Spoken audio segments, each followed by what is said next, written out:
Waalaikumsalam warahmatullahi wabarakatuh. Alhamdulillahirabbil alamin. Assalatu wassalamu ala asyrofil anbiya'i wal mursalin wa ala alihi washabbihi wa barik wasallam ajmain. Yang pertama kami menyampaikan permohonan maaf dari Bapak Kepala Dinas yang tidak bisa berhadir bersama kita. Hari ini kita ada 3 orang sesuai anjuran dari Diskominfo bahwa kita tidak banyak-banyak. Ya, ini kita masih tetap jaga jarak. Jadi yang pertama hadir di sini saya sendiri selaku sekretaris kepala sekretaris Dinas Peternakan. Kemudian Pak Dr. Hewan Taufik, beliau membidangi kesehatan hewan dan masyarakat veteriner. Dan Pak Ferry Kusmana, beliau sebagai kepala bidang perbibitan, produksi dan pakan. Sebenarnya ada satu bidang lagi yang seyogianya bisa ikut, tetapi karena dibatasi ya kita tidak bisa ajak mereka. Ya. Itu Pak. Jadi mudah-mudahan kami bertiga bisa menyampaikan dan membahas apa-apa yang perlu kita sampaikan.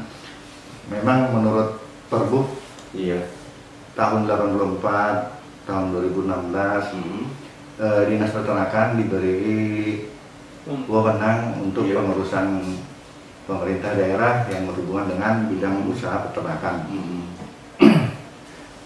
Ini gambaran sekilas, Pak. Struktur di Dinas Peternakan itu ada 3 bidang yang meliputi bidang kesehatan hewan, bidang perbibitan, bidang kelembagaan dan usaha.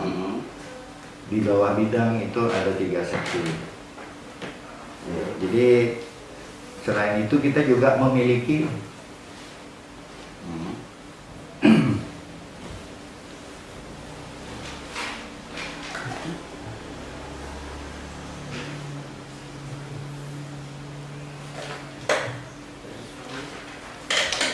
Suara kanta.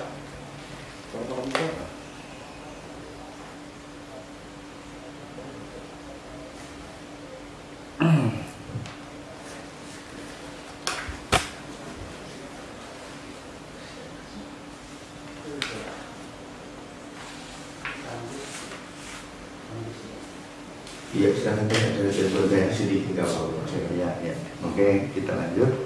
Jadi dari itu kita juga memiliki 5 UPTD. UPTD Ya. Jadi 4 UPTD pusat kesehatan hewan itu ada di 4 kecamatan. Kemudian UPTD pasar hewan dan rumah potong. Nah, UPTD Puskeswan ini diharapkan kita mampu mendekatkan diri dalam sistem pelayanan. Itu pun sebenarnya idealnya setiap kecamatan ada satu ya. Namun demikian kita tetap mengupayakan pelayanan itu sedekat-dekatnya dengan masyarakat khususnya peternak. Perlu diketahui Bapak Ibu, jadi kita memiliki pegawai negeri itu Dinas Peternakan sekitar 45. Itu di kabupaten Pak ya? Di kabupaten dan UPT. Kemudian kita juga punya tenaga teknis, inseminator dan paramedis itu sekitar 30-an. Nah, di 3.000. Ya. Jadi populasi tenaga kita di Tanah Laut itu 30.000 Pak ya? 90-an lebih. Nah, jadi memang pada tahun ini kita program besarnya masih berkisar pada program nasional, yaitu Si Komandan. Si Komandan ini sapi induk, sapi kerbau, andalan negeri. Nanti target kita, realisasi kita di tingkat provinsi dan nasional, dari Pak Ferry yang jelaskan. Yang jelas Tanah Laut tetap menjadi tulang punggung Kalimantan Selatan, Pak. Begitu realisasi kita anjlok, Kalsel itu turun.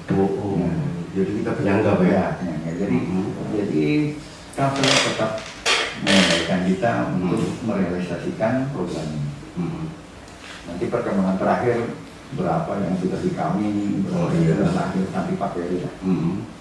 Kemudian di kesehatan hewan, kita juga proaktif, Bapak.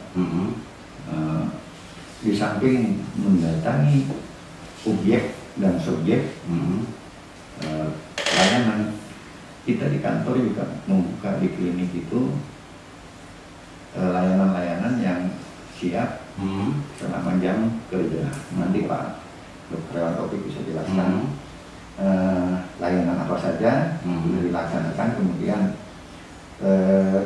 jenis hewan dan ternak apa saja yang sudah dilayani. Mungkin itu pengantar dari kita, selebihnya kita diskusi saja Bapak. Iya. Terima kasih. Ya, untuk Pak Ferry dulu barangkali. Kenapa Pak Ferry barangkali bisa jelaskan tentang jenis-jenis pelayanan yang dilakukan oleh bidang saudara? Terima kasih. Assalamualaikum warahmatullahi wabarakatuh. Selamat pagi para pendengar dan pemirsa.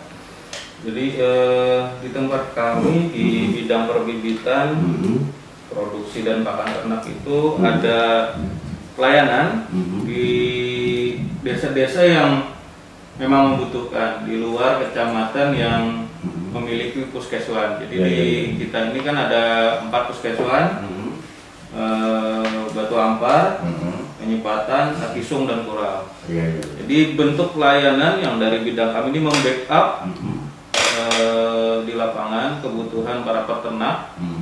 Jadi bentuk pelayanannya itu gratis, sesuai jadwal permintaan para peternak. Jadi di titik-titik yang banyak populasi ternaknya, terutama ternak sapi, karena di tempat kami ini memang menyediakan pelayanan perbibitan, kemudian identifikasi ternak, IB juga, terus sinkronisasi birahi.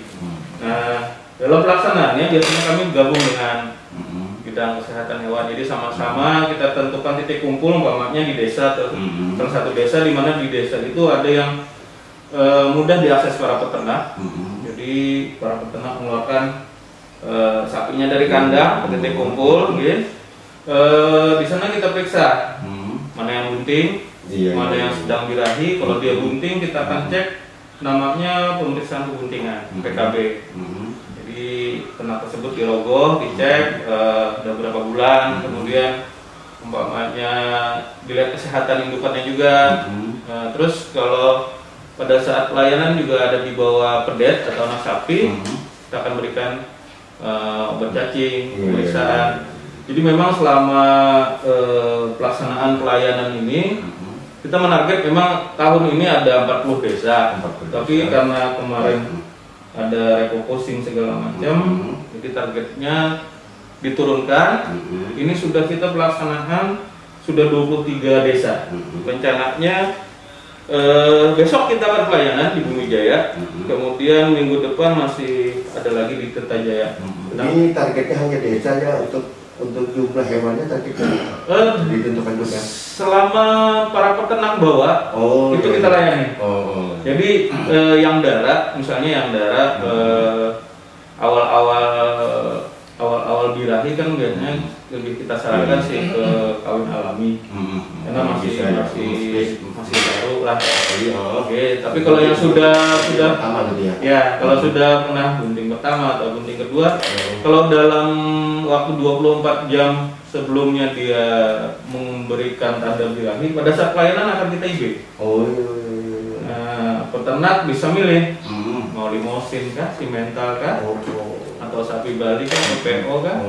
Tapi dilihat juga kondisi indukannya seperti apa. Kalau sapinya bentuknya kecil, ya ada mungkin perlu limosin lah. Karena pernah kejadian, Pak. Gitu dipaksakan ya. Nah, kalau dipaksakan dalam kondisi seperti itu, yang dikeluarkan besar, ada namanya distokia. Jadi memang harus dibantu. Dibantu. Bahkan paling fatal bisa mati dua-duanya. Kalau operasi kan? Kalau operasi ada Ada. namanya operasi sesar, tapi budgetnya sekitar 3 jutaan lebih. Oh, tapi ya itu pilihan terakhir lah. Nanti mungkin Pak Taufik yang menjelaskan itu. Kadang kita ke lapangan, memang kalau diturunkan semua, pengennya kan sapi yang seperti limousin simental. Alhamdulillah sekarang pemahaman para peternak dengan berbisnis sapi itu bukan hanya sekedar pelihara dan jual, tapi sisi bisnisnya juga. Kita bergeser ke Pak Taufik dulu ya. Nanti barangkali ada yang lebih lagi kita bisa bincangkan. Silakan Pak Taufik untuk kuatan dulu. Terima kasih. Assalamualaikum warahmatullahi wabarakatuh. Waalaikumsalam warahmatullahi wabarakatuh. Selamat pagi para pendengar semua, juga pemirsa. Jadi kami dari bidang Keswan, Kesmafet, Pasca Panen dan Pengolahan Hasil. Jadi kalau kita lihat dari 3 seksi tadi, kita bertanggung jawab terhadap kesehatan hewan dan juga kesehatan manusia. Iya. Nah, jadi kalau dari sisi kesehatan hewan kita lebih ke arah ke kesehatan hewannya, kesehatan manusia kita lebih ke arah kesehatan masyarakat veteriner. Karena apa? Dari beberapa penyakit ada yang bersifat zoonosis, artinya penyakit itu bisa menular dari manusia ke hewan atau sebaliknya. Nah, itu juga menjadi tanggung jawab dari kita untuk bisa mengamankan bagaimana masyarakat kita akan terbebas dari itu. Baik itu melalui penularan, misalnya melalui gigitan seperti rabies, ataupun juga melalui makanan. Nah, itu makanan yang bisa tercemar dengan penyakit yang bisa menular ke manusia, itu menjadi tanggung jawab kami. Termasuk hipertensi barangkali.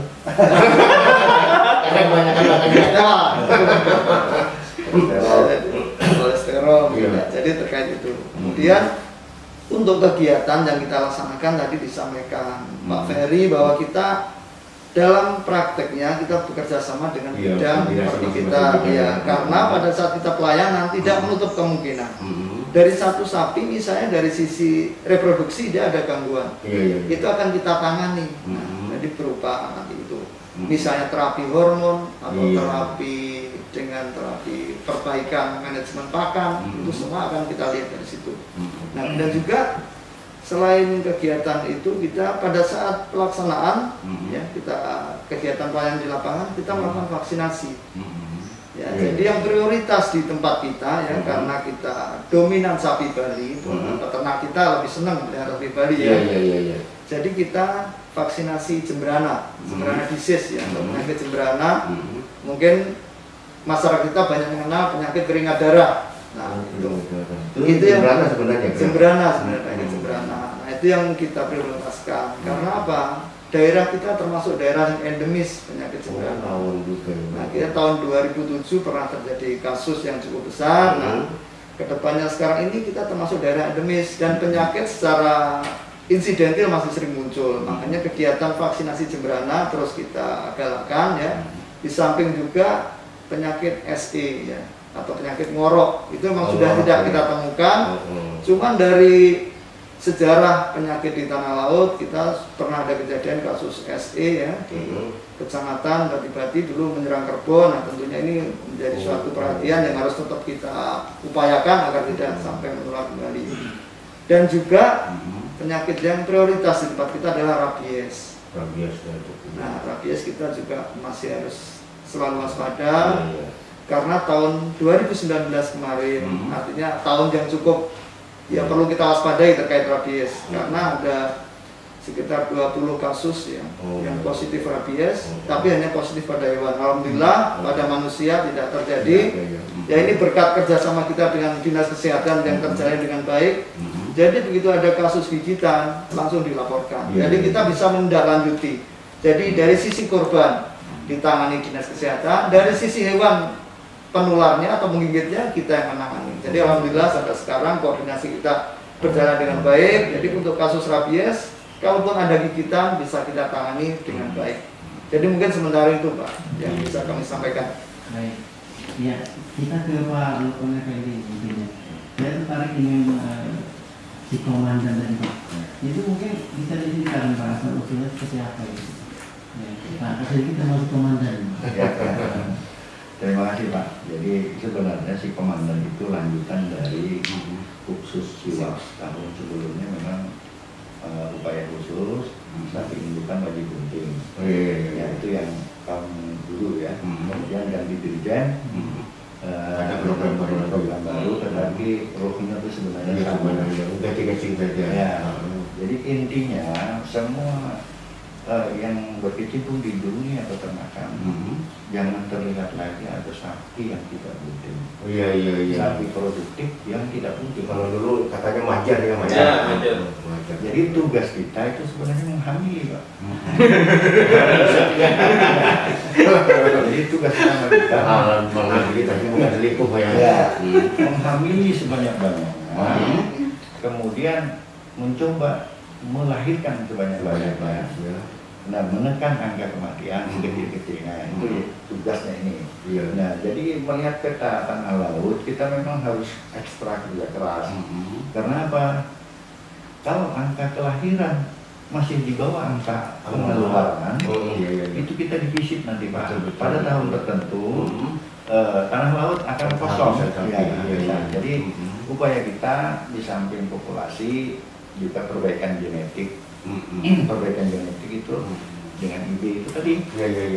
Karena IB itu, Pak, sperma itu, semennya itu dari unggulan. Dan itu tidak mungkin dimiliki oleh peternak kita, pejantannya. Karena harganya luar biasa mahal. Jadi kita cuman bawa itu sperma atau maninya saja kemana-mana. Itu Pak ya. Jadi di samping itu, seperti yang kami katakan tadi, tanah laut tetap menjadi tulang punggung. Jadi target kalau di Kalsel itu mungkin 31.000 itu harus dikawini. 31.000 dikawinkan ya. 31.000 lebih harus dikawini. Kita itu 20.000 lebih ya Pak Karya? 22.050. Nah, jadi lebih separuh itu di tempat kita Pak. Jadi tugas berat kita layanan ini sebenarnya titik-titik yang bilang Pak Ferry itu layanan rutinitas untuk mempercepat proses ini. Tetapi layanan harian itu tetap jalan Pak. Tetap jalan. Jadi sapi mau kawin itu tidak bisa kita tentukan harus tanggal sekian kecuali kita treatment dengan hormon. Nah, kalau misalnya yang petani-petani ternak kita yang di luar jangkauan itu mereka main calling saja dengan petugas kita. Jadi call center kita di setiap PTB sudah ada. Jadi alhamdulillah mungkin masalah informasi layanan selama ini tidak ada keluhan kesusahan gitu. Walaupun sebenarnya tenaga teknis kita itu masih terbatas, tapi alhamdulillah jangkauannya luar biasa. Mungkin Pak Ferry bisa lanjutkan ini si komandan ini sampai dengan terakhir ini gimana? Oke, terima kasih. Ini sekarang kita bicara tentang data capaian Pak ya.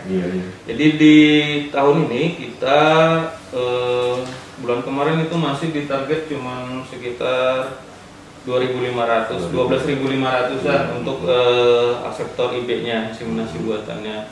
Namun kemudian ada perubahan target dinaikkan, jadi di tempat kita sekarang ditarget 22.000 aseptor IB.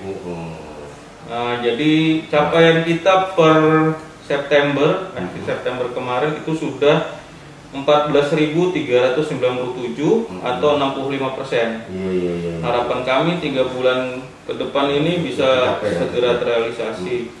Kemudian yang untuk target ini apa Kalsel atau pusat? Jadi ada target yang lewat APBN, juga ada APBD. Jadi ada dua yang ditargetkan ke tanah laut. Capaiannya harus sekian. Sedangkan nih saya lanjut ya. Untuk kelahiran kita ditarget 15.330. Per September kemarin sudah 10.970 atau 71%. Memang harapannya banyak Pak dari para masyarakat dan segala macam peternak yang datang ke pelayanan. Ada juga yang ibaratnya desa yang belum bisa kami cover untuk mengusulkan untuk ada pelayanan.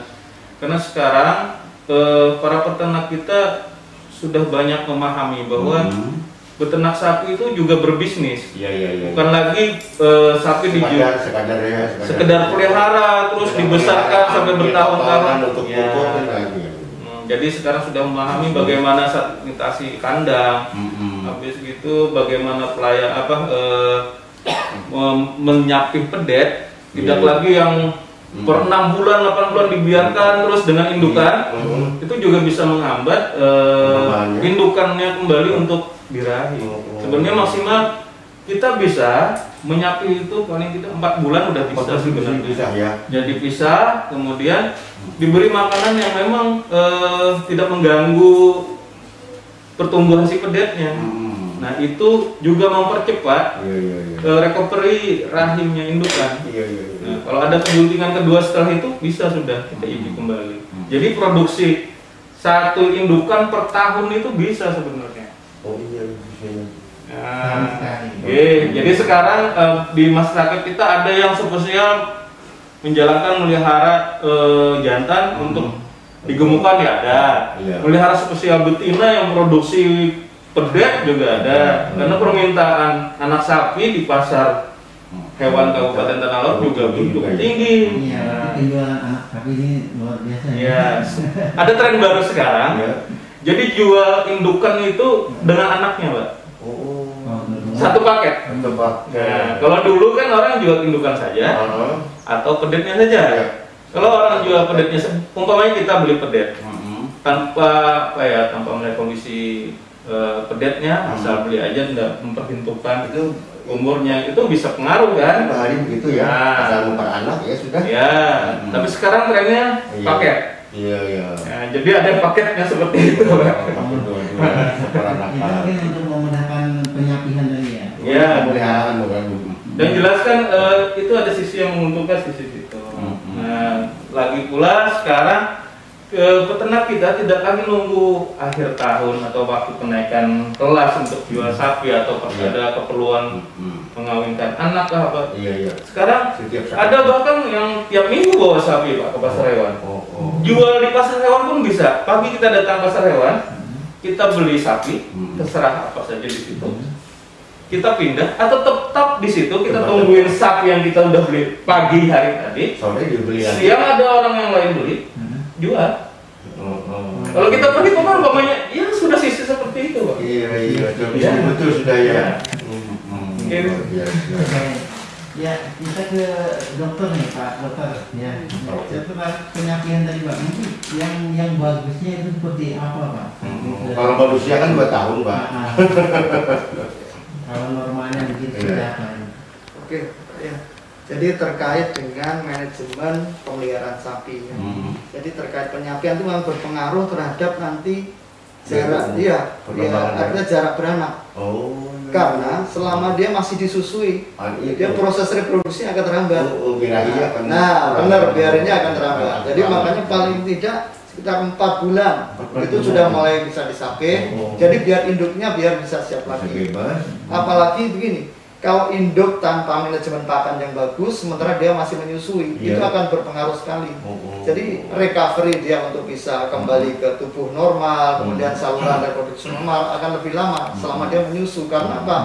Asupan pakannya banyak terambil dari anak. Nah, dan perlu diketahui, segera mungkin begitu ternak sudah siap bisa makan sendiri, itu segera disapih. Jadi agar proses untuk reproduksi berikutnya tidak terhambat seperti itu. Nah, itu bisa ini juga ada sisi keterangan lebih lanjut gitu tentang menyapih ini, mungkin seperti apa caranya?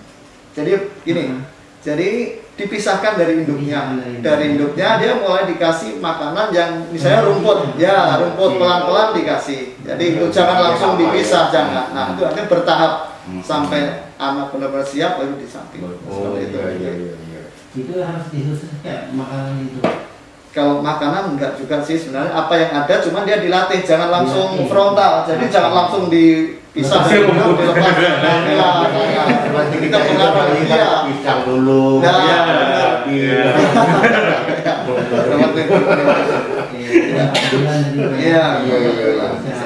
Segera dimulai melatih. Untuk kesehatan hewan ini, Pak, yang lebih baik mereka kawin itu dengan secara alami atau ini, Pak? kawinnya itu buntingnya itu yang lebih baik yang mana Pak, IB atau kawin alam? Nah, kalau terkait IB Pak ya, sebenarnya IB itu adalah salah satu tujuan untuk meningkatkan kualitas sapi. Jadi artinya kualitas alam itu kurang. Nah, cuman mungkin ada beberapa kendala di tempat kita. Ya, misalnya dia tidak terjangkau petugas, mungkin daerah yang jauh. Nah, itu mungkin masih bisa digunakan kawin alam. Cuman selama dia masih bisa terjangkau, harapan kita bisa di IB. Karena apa? Dari IB adalah pejantan yang terpilih seperti disampaikan Pak Lukman ya. Dan juga dengan IB kemungkinan untuk terjadi inbreeding sangat kecil. Nah, jadi kawin sedarah. Itu karena menghambat juga perkembangan anak Pak ya. Menghambat perkembangan anak, kualitas anak, juga dia daya tahan tubuh akan beda dengan yang kecil IB. Jadi sering kita lihat sapi itu banyak, peternak banyak sapinya, cuma kondisinya nggak bagus. Abahnya singkong. Nah, abahnya singkong, abang ngawini anak, anak ngawini mama. Nah, seperti itu kejadiannya. Nah, perkembangan anaknya juga terhambat Pak ya. Iya, betul. Itu jadi artinya terjadi inbreeding, jadi perkawinan sedarah itu yang dihindari dengan dilakukan adanya IB tadi atau kawin inseminasi buatan. Begitu juga sekarang ya. Diawan saja ya, Seperti ini. Apa lagi? Halusi. Oke, ke Pak Sekretaris dulu nih. Ya, kita coba Sekretaris dulu ya. Nah ya, oke. Jadi setiap usaha itu memiliki resiko. Jadi sering kita dengar ada beberapa peternak kita yang kehilangan ternaknya, sapinya di bawah maling atau dipotong di tengah hutan. Ya, jadi ada program pemerintah kita yang meminimalisir risiko itu dengan mengikuti asuransi. Ada asuransi Pak, asuransi ternak sapi.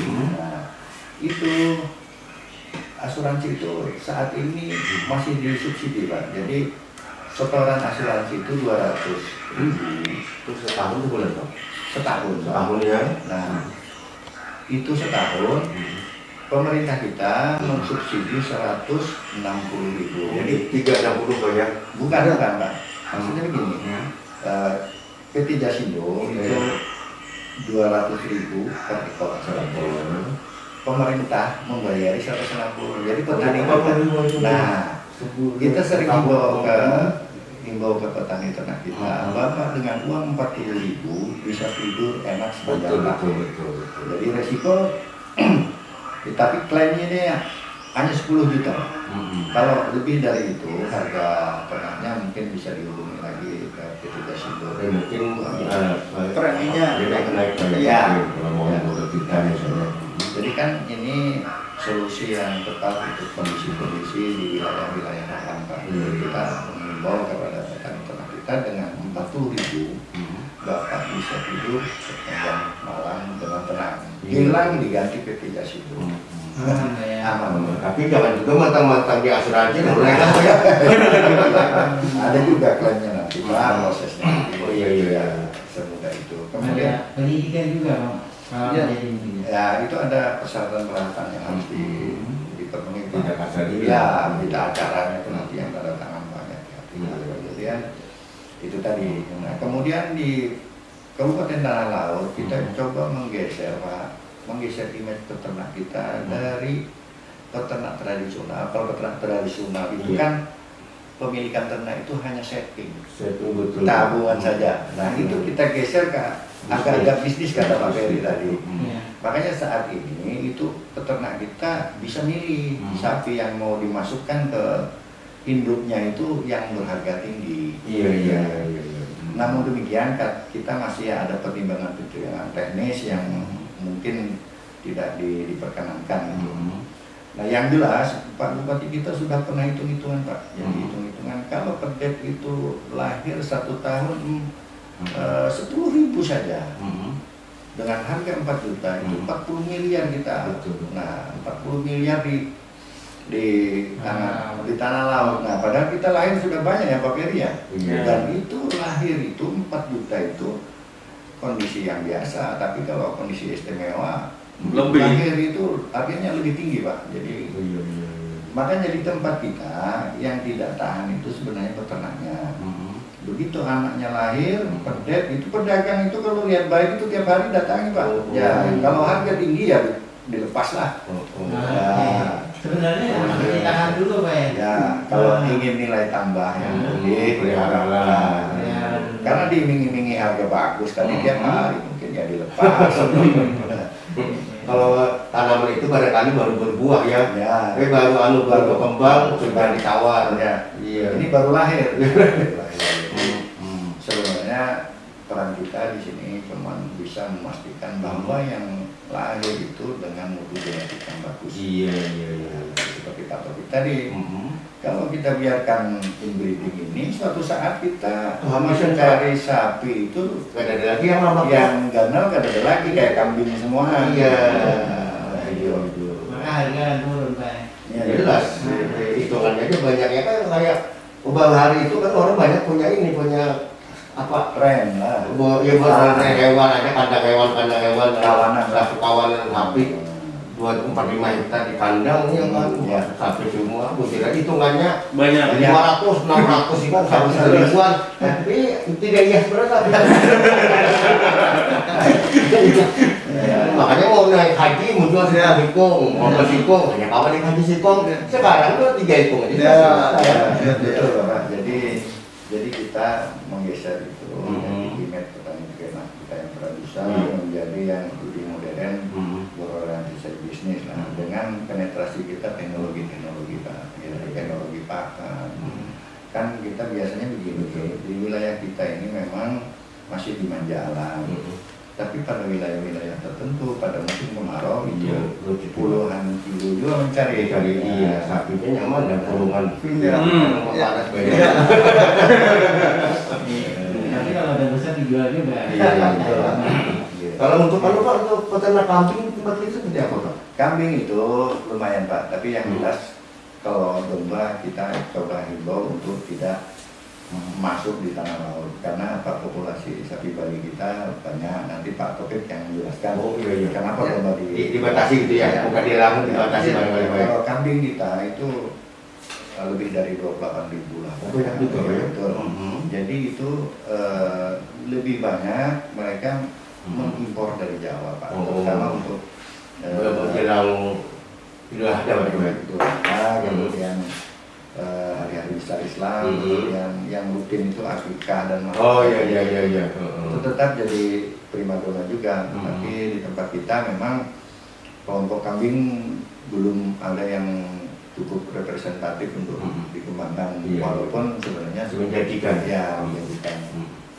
Baik, kita ke Pak Dokter lagi. Untuk tahun tadi disebutkan ada domba yang dibatasi. Iya, karena apa mungkin dari segi kesehatan mungkin ya. Kesehatan dari segi bisnis sapi Bali iya. Kalau kan sapi Bali cemburu pada kali.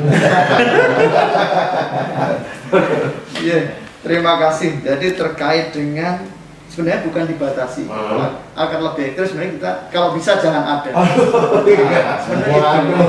Sebenarnya itu kalau bisa di tanah laut jangan ada mengembangkan domba. Karena apa? Domba salah satu hewan yang karier terhadap penyakit MCF atau malignant catarrhal fever. Dan penyakit itu bisa menyerang ke sapi Bali. Nah, yang kita takutkan begitu ada masuk domba, dia sebagai karier penyakit itu, dia akan menyerang ke sapi Bali kita, yang mengancam populasi, mengancam kesehatan ternak itu. Makanya diupayakan untuk dihindari ya untuk domba. Ya, jadi seperti itu.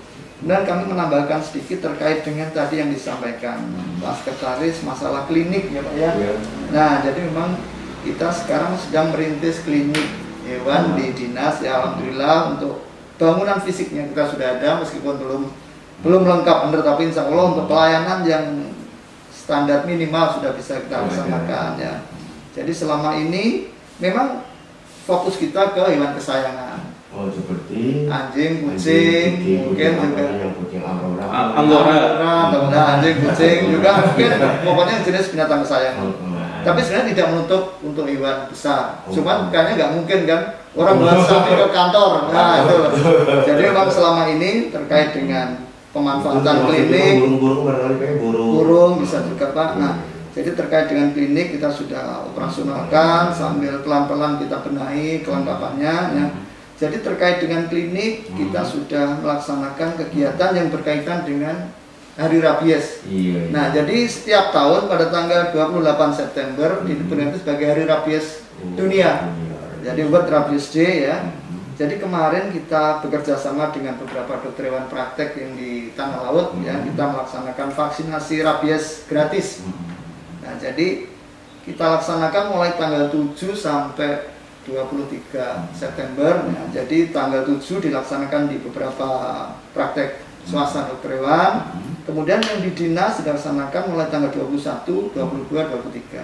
Nah, selama kegiatan kita sudah melaksanakan vaksinasi rabies terhadap kucing yang banyak ya. Dominan yang hampir semuanya kucing yang divaksin sejumlah 310 ekor. Kemudian kastrasi. Nah, kastrasi atau kebiri. Kebiri kucing. Nah, di kebiri kucing ada 10 ekor dan steril atau istilah medisnya ovariohysterektomi pada kucing betina 3 ekor. Nah, jadi terkait dengan vaksinasi rabies kami sampaikan bahwa vaksinasi rabies di dinas gratis.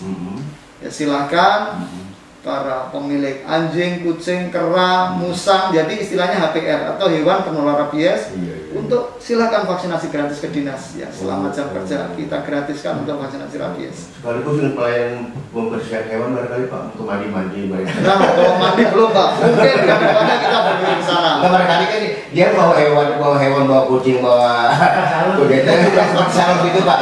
Kan kotor dia barangkali ya Pak, karena masuk ke klinik sana kan kotor lalu dibersihkan. Nah, harapan kami masuk ke ini tidak bersih lah. Jadi itu Pak, terkait dengan pelayanan klinik pelan-pelan akan kami benahi ya. Yang jelas untuk sementara ini masih pelayanan pengobatan ringan. Jadi kalau untuk terkait dengan perawat inap kita belum karena belum ada tenaganya. Iya, belum ada tenaganya, juga fasilitasnya belum ada. Karena begini Pak, kalau orang-orang yang yang melihara kucing itu yang kucing apa tadi? Anggora. Kalau dia mau keluar daerah, iya, jadi titipan. Biasanya ada penitipan. Jadi belum kalau di dinas belum, cuman beberapa kolega yang praktek swasta mereka siap untuk menerima rawat inap ataupun penitipan. Nah, itu mereka bisa menerima. Jadi ada. Berarti ini di dinas ya? Kalau klinik kita ada di dinas ya. Jadi kita tadi disampaikan Pak Sekretaris buka setiap jam kerja. Jadi jangan 4:30 bawa kantor. Harapan kita diperkirakan jam dinas berapa ada. Nah, untuk pelayanan sendiri bisa nggak di calling atau dipanggil ke rumah mungkin emergency seperti apa? Jadi kalau kita Pak ya, karena keterbatasan tenaga di dinas ya. Jadi kita untuk on call dari dinas nggak bisa. Mungkin kalau teman-teman yang praktek swasta mungkin bisa. Jadi kalau kita untuk dinas, jadi hanya layanan di dinas saja, di jam dinas ya. Siapa tahu kucingnya di rumah, ya Allah berguling-guling, terus ngomong di dokter. Informasi ini Pak ada Pak yang swasta? Saya sendiri belum tahu Pak, nih yang praktek swasta ada nggak di Tanah Laut? Di Tanah Laut ada dokter hewan Rina di daerah Hamparan sini ya. Di Hamparan ya. Ada juga di Tala Pet Shop, ada juga. Di Tala Pet Shop di dekat Bangkalsel. Iya. Kemudian juga ada di daerah Panggung, ada dokter Lare, ada juga titik-titik itu. Yang jelas itu mereka siap untuk membantu para pecinta binatang. Masih kurang familiar kita ternyata. Ini Pak, waktu juga yang membatasi kita, lalu kali ada mau menyampaikan pamungkas Pak dalam waktu-waktu terakhir ini, tambahan Pak. Dari Pak Ferry Oke. Baik, jadi memang kita di peternakan ini Pak banyak sekali sebenarnya pekerjaan pelayanan yang kita layani. Selain yang dari dinas, kita juga kerjasama Pak dengan instansi vertikal, seperti BPTP, HPT yang di Tambang Ulang. Ketika masyarakat Tanah Laut, peternak Tanah Laut mendapatkan musibah banjir kemarin yang lalu kan, jadi di daerah Kunyit atau itu banyak yang tidak bisa lagi menggembalakan ternaknya. Kita kerjasama dengan mereka Pak. Kerjasama, dan kita dapat bantuan untuk pakan ternak berupa rumput king grass waktu itu. Jadi memang kita di tanah laut tidak hanya sekedar yang kita kerjakan dan jalankan di dinas kami sendiri, juga bekerja sama. Jadi selain yang pakan, terakhir kita kerjasama dengan BPTP juga untuk menyalurkan 20.000 DOD atau anak titik. Ya, jadi itu untuk membackup pengembangan kawasan usaha ternak itik yang sudah ditetapkan di Kurau dan Bumi Makmur. Itu gratis mulai? Gratis, Pak.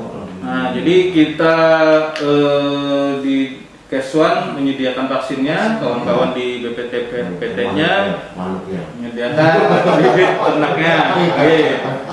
Nah, kemudian ada lagi dengan BPTP Banjarbaru kita berupa kerjasama pelatihan pakan ternak. Jadi sapi ini di tanah laut tidak lagi hanya sekedar hijauan. Makan rumput. Nah, jadi ada juga konsentrat. Jadi campuran dari limbah tahu, pabrik sawit, tahu, habis itu bumpil kacang segala macam diolah. Jadi kawan-kawan dari BPTP Banjarbaru yang sering kerjasama ke kita. Mungkin itu saja tambahan saya.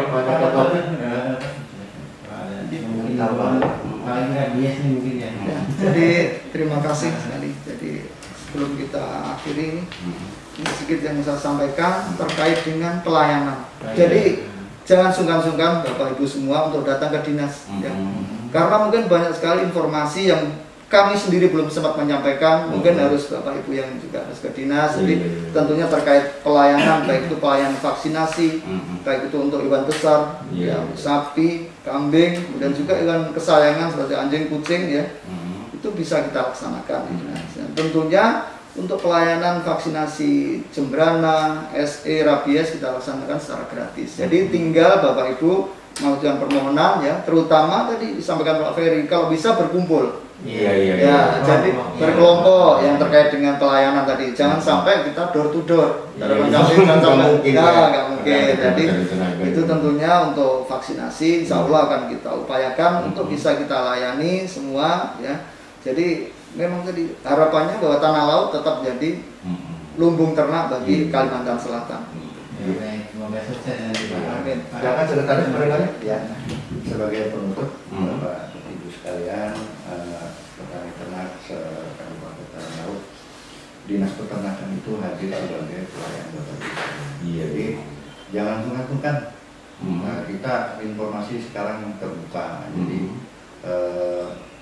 telepon, WA dan sebagainya media silahkan digunakan untuk berhubungan dengan kami. Ini satu yang belum kita ungkap di sini, bahwa kita juga mendukung programnya Pak Bupati dengan kredit Kapura kita sudah realisasi 1,2 miliar. Itu untuk 15 kelompok. Jadi memang ada usulan kita itu sekitar 3,3 miliar. Nah, silakan petani ternak kita berhubungan ke dinas peternakan, bagaimana cara mendapatkannya, terus prosedurnya bagaimana.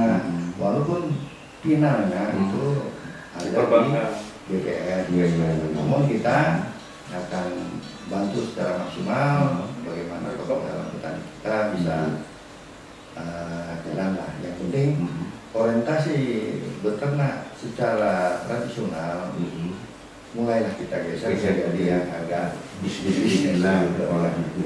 Saya kira itu kami atas nama rombongan dari Dinas Peternakan memohonkan maaf bila dalam penyampaian kami ada yang kurang pas. Kemudian misinformasi selanjutnya, kekurangan informasi selanjutnya, silakan ke hubungan ya. Betul. Jadi akhirnya kami mengucapkan terima kasih. Assalamualaikum warahmatullahi wabarakatuh. Waalaikumsalam. Terima kasih.